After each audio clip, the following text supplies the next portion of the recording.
Hi guys, welcome back to our channel. నా channel ఇప్పుడు కొత్తగా ఎవరైనా చూస్తున్నట్టయితే ప్లీజ్ డూ సబ్స్క్రైబ్. సో ఈరోజు వీడియో వచ్చేసి కొరియన్ కనకరాజు మూవీ రివ్యూ అనమాట.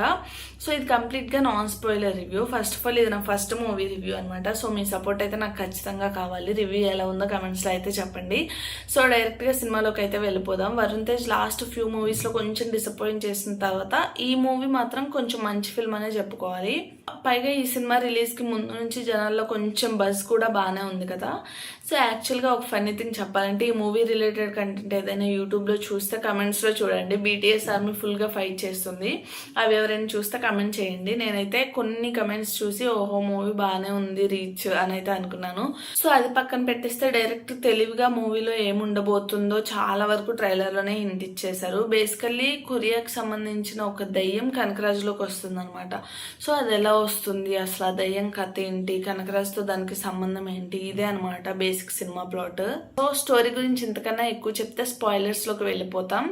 అందుకే డైరెక్ట్ గా హైలైట్స్ గురించి అయితే మాట్లాడుకుందాం. Coming to the highlights, Varun Tej acting చాలా అంటే చాలా బాగుంది. కాకపోతే సినిమాలో మనం మెయిన్ గా మాట్లాడుకోవాల్సిన క్యారెక్టర్ సత్య అనమాట. సత్య అయితే నిజంగా చించేశాడు. కామెడీ టైమింగ్ కానీ, ఎక్స్ప్రెషన్స్ కానీ, డైలాగ్ డెలివరీ కానీ ఆల్మోస్ట్ మత్తు వదల రేంజ్ లో కామెడీ అయితే క్రియేట్ చేశారని చెప్పుకోవచ్చు.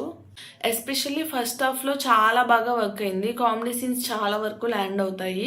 మూవీ కూడా కొంచెం ఫాస్ట్గా వెళ్ళిపోయినట్టు అనిపిస్తుంది. కానీ ఫస్ట్ హాఫ్తో కంపేర్ చేస్తే సెకండ్ హాఫ్ కొంచెం వీక్ అనిపిస్తుంది.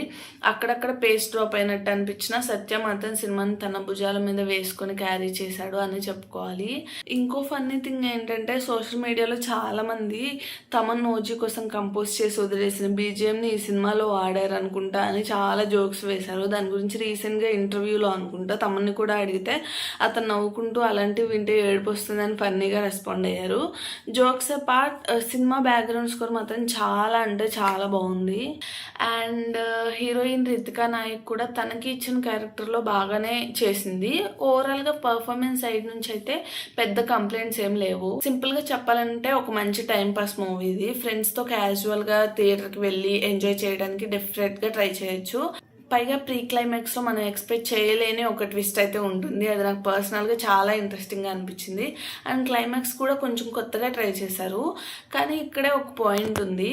అదేంటంటే ఆ క్లైమాక్స్కి మీరు కనెక్ట్ అయితే సినిమా మీకు మంచి మంచి మూవీ అనిపిస్తుంది. కనెక్ట్ అవ్వకపోతే ఓకే యావరేజ్గా ఉంది అనే ఫీలింగ్ రావచ్చు. కానీ సినిమా మాత్రం బాగుంది అని నా ఒపీనియన్. ఇది కంప్లీట్గా నా పర్సనల్ ఒపీనియన్ అంతే. మీకు సినిమా నచ్చిందా నచ్చలేదా అనేది కమెంట్స్లో అయితే చెప్పండి. అలానే మీకు నా నుంచి ఇలాంటి మూవీ రివ్యూస్ ఇంకా కావాలి అంటే please do like, share and subscribe to my channel and stay tuned for next video. Bye.